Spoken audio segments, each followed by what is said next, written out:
Olá, que bom ter vocês conosco. Nós somos uma IA do Ponto Geek, curadoria de notícias por Gordo Geek. Hoje é 29 de maio de 2025 e hoje o nosso papo é sobre uma gigante. Vamos fazer uma análise assim bem detalhada da Apple. Opa, Apple. Tema bom, muita história aí, né? Muita. A ideia é mergulhar fundo mesmo. Desde a fundação, sabe? Passar pelos produtos icônicos, pelas figuras-chave, tipo Jobs, Wozniak, Cook, Ive, e entender o impacto cultural disso tudo. Legal.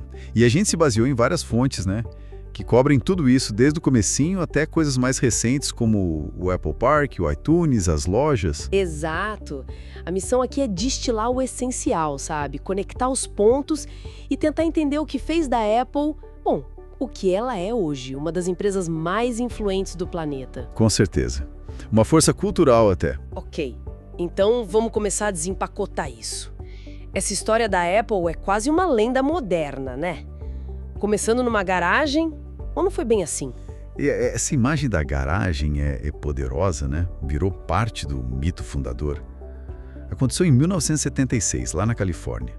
Steve Jobs, Steve Wozniak e teve um terceiro fundador, o Ronald Wayne. Ah, é verdade, o Ronald Wayne, mas ele saiu rapidinho, né? Rapidinho, vendeu a parte dele por tipo $800. Acho que ele se arrepende um pouquinho hoje. Mas enfim, a dupla que ficou foi Jobs e Wozniak. Wozniak, ou Woz, era o mago da engenharia. O gênio técnico. Exato. Ele que projetou o Apple I, que era mais um kit para montar, né? Mas o grande salto foi o Apple II, em 77. Esse sim foi um computador pessoal completo. E o que ele tinha de tão especial? Ah, várias coisas para a época. Primeiro, ele tinha gráficos coloridos. Isso era o uau. E vinha numa caixa de plástico bege, já montado, pronto para usar. Não era só uma placa de circuito. Tinha som, dava para ligar na TV de casa e tinha uma interface mais acessível. Entendi. Foi o que começou a levar o computador para dentro das casas, das escolas, não só para os laboratórios e empresas. Exatamente. O Apple II foi um sucesso estrondoso. Vendeu milhões. Foi o que realmente colocou a Apple no mapa e financiou o crescimento inicial da empresa. Wozniak era o cara que fazia a mágica acontecer, no hardware e software inicial. E o Jobs? Qual era o papel dele nessa fase inicial? O Jobs? Bom, ele tinha a visão, né? A visão de mercado. Ele entendia que aquilo podia ser mais que um produto para robista. Ele via o potencial de mudar o mundo. E ele era o cara do marketing, da venda, da embalagem. O cara que transformava a tecnologia em desejo. Perfeito. Ele tinha essa capacidade de apresentar as coisas, de criar uma aura em volta dos produtos. E ele era ambicioso, queria fazer a Apple crescer rápido. A garagem, voltando a ela, talvez não tenha sido o local exato de toda a criação, mas simboliza bem esse espírito inicial, né? De começar pequeno, com paixão e uma grande ideia. Faz sentido. E depois no Apple II, o que veio? Bom, teve o Apple III, que foi um tropeço, mas aí veio um projeto que mudaria tudo, um Macintosh, lançado em 1984. Ah, o Mac, com o famoso comercial 1984. Esse mesmo, um comercial que só foi exibido uma vez na TV nacional durante o Super Bowl, mas que entrou para a história. Dirigido por Ridley Scott, mostrava uma heroína destruindo uma tela com um Big Brother, numa alusão à IBM que dominava o mercado. A mensagem era: o Mac ia libertar as pessoas. Uau! Marketing agressivo e genial. E o que o Mac trazia de tão revolucionário tecnicamente? A interface gráfica, o GUI, Graphical User Interface, e o mouse. Não era mais preciso digitar comandos complexos. Você clicava em ícones, abria janelas, era muito mais intuitivo. Aquilo que a gente usa até hoje, basicamente. Exatamente. A Apple não inventou a interface gráfica nem o mouse. Muito veio de pesquisas do Xerox PARC, um centro de pesquisa incrível que o Jobs visitou. Ah, tem essa história. Eles viram lá e pegaram a visão. O mérito da Apple e do Jobs foi ver o potencial daquilo, refinar a ideia e principalmente transformar num produto comercial viável e desejável para o grande público. O Mac popularizou essa forma de interagir com o computador. Entendi. Mas, apesar desse lançamento incrível, as coisas não foram tão fáceis internamente, né? O Jobs acabou saindo da Apple logo depois. Pois é. Uma ironia tremenda. Em 1985, depois de lutas internas pelo poder, especialmente com o CEO que ele mesmo tinha trazido da Pepsi, o John Sculley, Jobs foi afastado das suas funções e acabou pedindo demissão. Foi um período bem turbulento. Que reviravolta! E ele fez o que nesse exílio? Ele não ficou parado. Fundou outra empresa de computadores, a Next, uma empresa que fazia máquinas muito avançadas para a época, focadas no mercado de educação e negócios.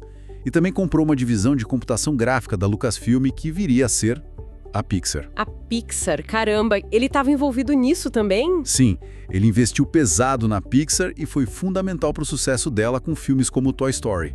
Então, mesmo fora da Apple, ele continuou inovando e tendo sucesso. Incrível. Enquanto isso, como estava a Apple sem ele? A Apple passou por altos e baixos nos anos seguintes. Lançou produtos interessantes como o PowerBook, mas perdeu um pouco do rumo, da clareza de visão. No meio dos anos 90, a situação ficou bem complicada. A empresa estava perdendo dinheiro, participação de mercado, relevância. Tava quase quebrando, então? Quase isso. Precisava de uma mudança drástica. E a solução, quem diria, foi trazer o Jobs de volta. A Apple comprou a Next em 1996, principalmente pelo sistema operacional dela, o Next Step, que se tornaria a base para o futuro macOS X. E com a compra, Jobs voltou. Primeiro como conselheiro, depois como CEO interino e aí efetivado. O retorno triunfal. E ele chegou mudando tudo. Chegou. Ele simplificou a linha de produtos, que estava uma confusão, cortou projetos e trouxe uma nova filosofia de design, muito focada na estética, na simplicidade. E aí entra outra figura-chave, Jony Ive. Ah, o designer, a dupla dinâmica. Exatamente. Jonathan Ive, um designer britânico que já estava na Apple, mas meio escanteado. Jobs viu o talento dele e os dois formaram uma parceria lendária. Começaram a redesenhar tudo. E o primeiro grande fruto dessa parceria foi? O iMac G3, em 1998.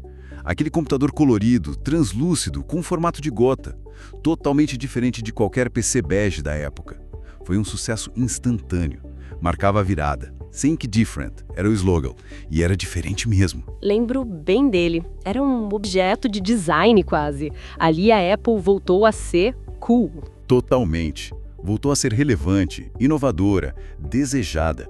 O iMac salvou a empresa financeiramente e, mais importante, recuperou o moral e a imagem da marca. E foi só o começo da sequência de iProdutos. Aí a coisa engrenou de vez, né? O que veio depois? Depois do iMac veio o iBook, um notebook colorido. E aí, em 2001, algo que mudou outra indústria, o iPod. O iPod.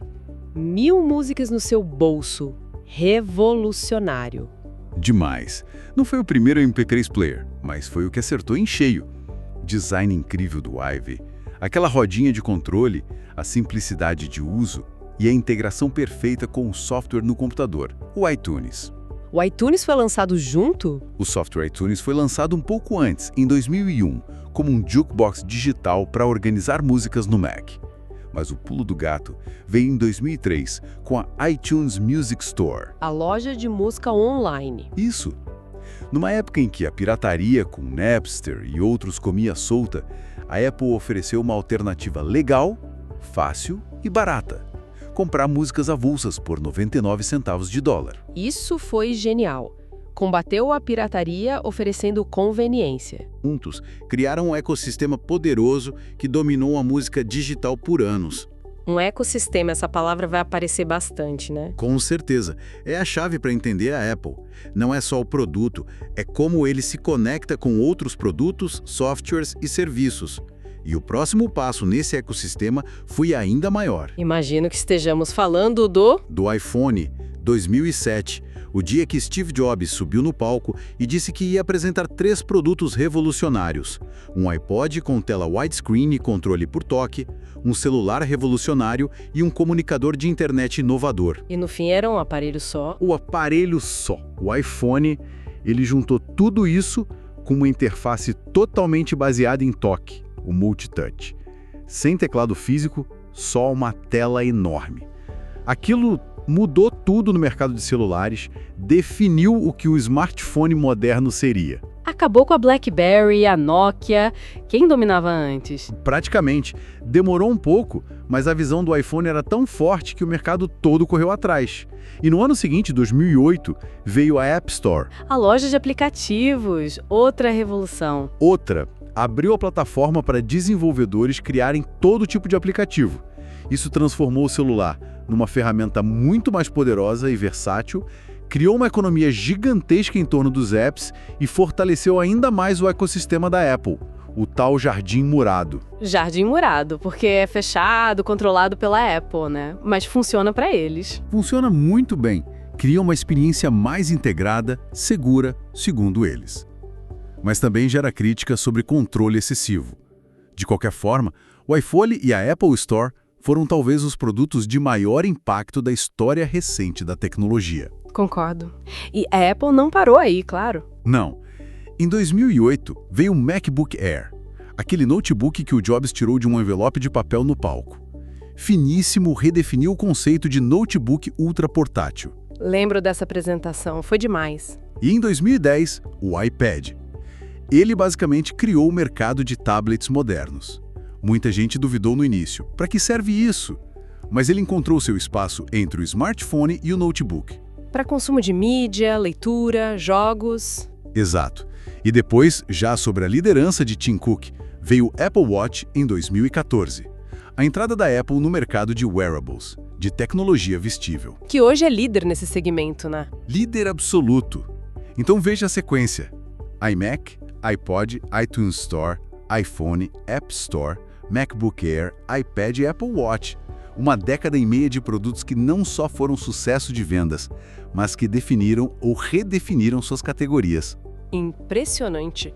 E muito disso ligado à visão do Jobs e ao design do Ive, né? Falando neles, como era essa dinâmica?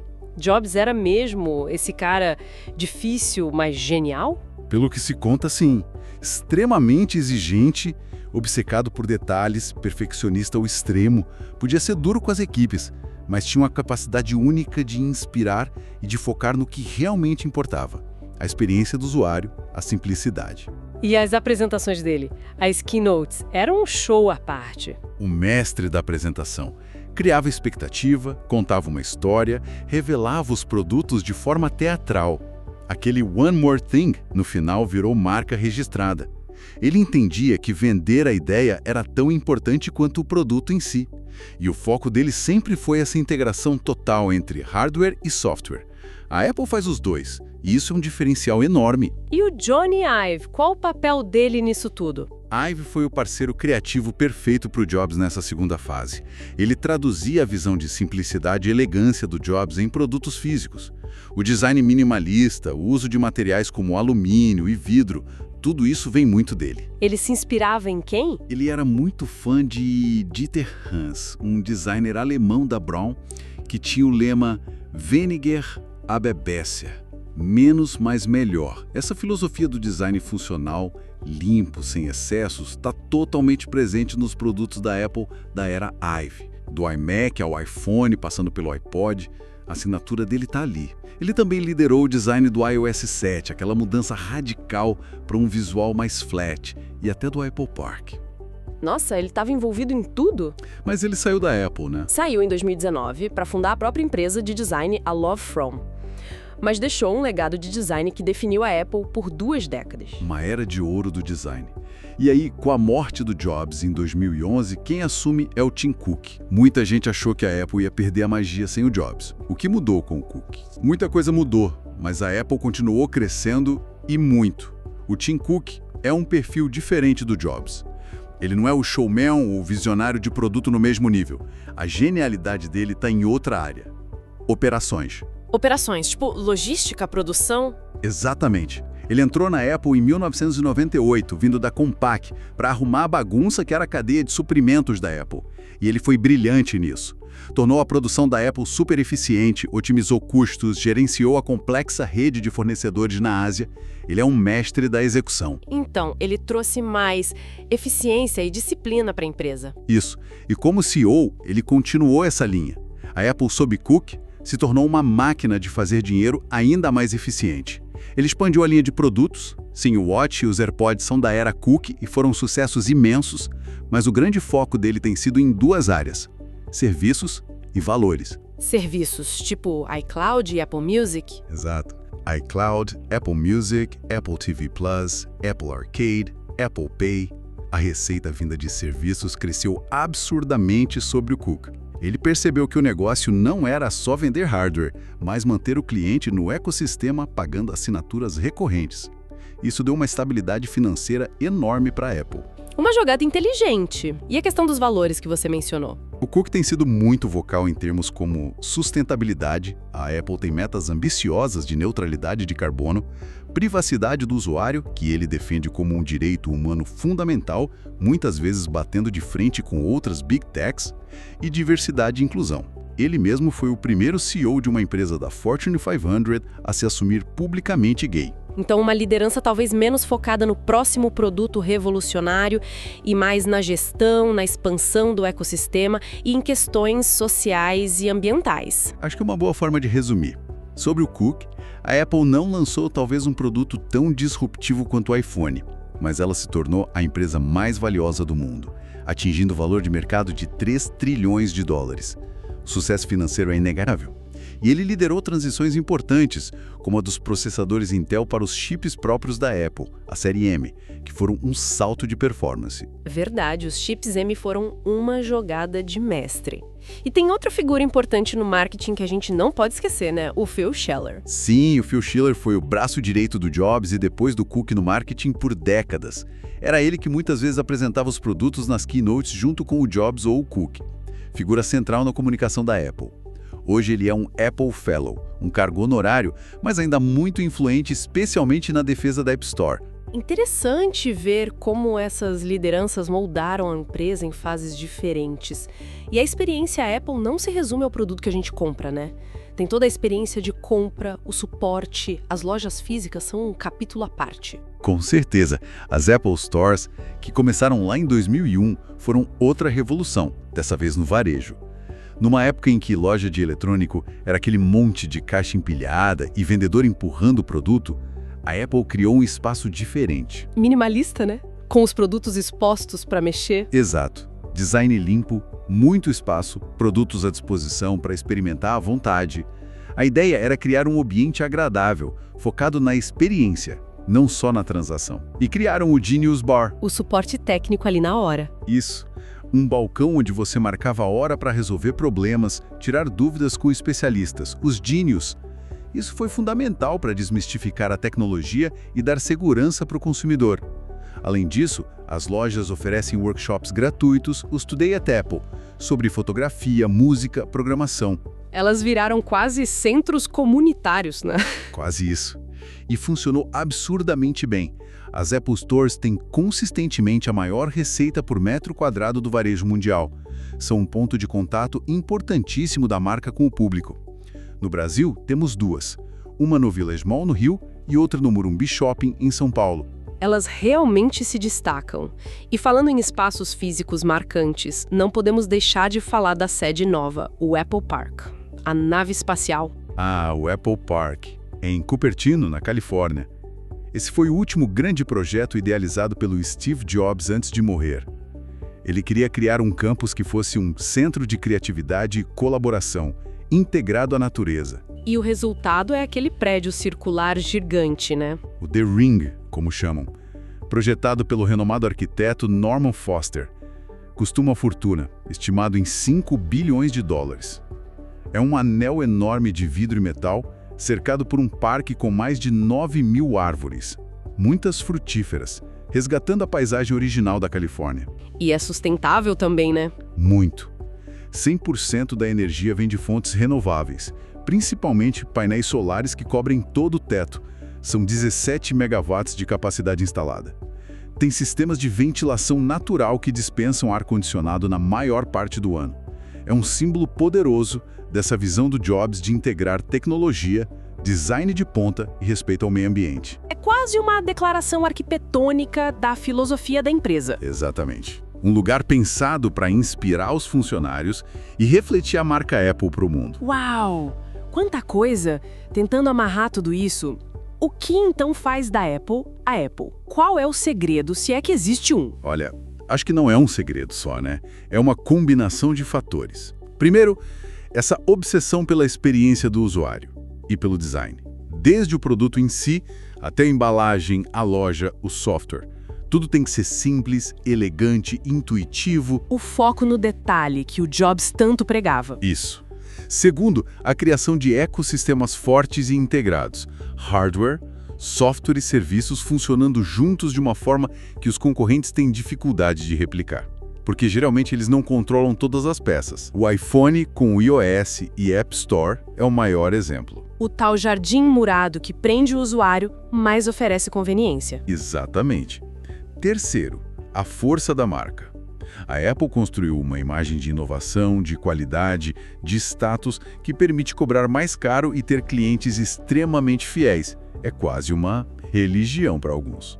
Marketing genial e consistente ao longo dos anos. E as figuras visionárias, claro. Fundamental. Wozniak com a engenharia inicial, Jobs com a visão e o marketing, Ive com o design, Cook com a execução e a expansão. A Apple sempre foi muito marcada por suas lideranças e uma capacidade de se reinventar em momentos cruciais. Saiu da beira da falência para se tornar a empresa mais valiosa do mundo. Uma trajetória de altos e baixos, mas com uma capacidade incrível de ditar tendências e redefinir mercados inteiros. Música, telefone, computação pessoal, tablets, varejo. Exato. Essa combinação de visão de produto, excelência em design, controle do ecossistema e marketing poderoso parece ser o DNA da Apple. Fascinante. Mas olhando por futuro, o cenário tecnológico está mudando rápido de novo, né? Principalmente com a inteligência artificial generativa dominando as conversas. Sim, esse é o grande tema do momento. Google, Microsoft, OpenAI, Meta, todos correndo muito nessa área. E a Apple, historicamente, às vezes não é a primeira a adotar uma tecnologia nova, mas espera para lançar a sua versão de forma mais polida, integrada ao seu ecossistema. Como foi com MP3 players e smartphones? Exato. Mas a IA generativa parece ser uma onda diferente, talvez mais fundamental, que pode mudar a forma como interagimos com todos os dispositivos. Isso levanta uma questão importante. Será que a Apple vai conseguir dar o seu próximo grande salto nessa área? Qual será a próxima grande revolução liderada por Cupertino? Ou ela corre o risco, talvez pela primeira vez em muito tempo, de ficar para trás, de ser vista mais como uma seguidora do que como a líder da inovação nessas novas frentes? Uma pergunta que vale ouro, hein? Fica aí a reflexão para o pessoal que está nos ouvindo. O que será que vem por aí da maçã? É algo para a gente acompanhar de perto nos próximos anos, com certeza. A capacidade de inovação da Apple será testada mais uma vez. Com certeza. Bom, acho que demos uma boa viajada pela história e pelo impacto da Apple hoje, né? Foi um mergulho e tanto. Deu para cobrir bastante coisa. Legal! Então, fica o convite. Se você gostou desta análise, deixe os seus comentários, curta e compartilhe com seus amigos. Isso nos ajuda muito a continuar trazendo conteúdo relevante para todos. Isso aí, pessoal. Valeu!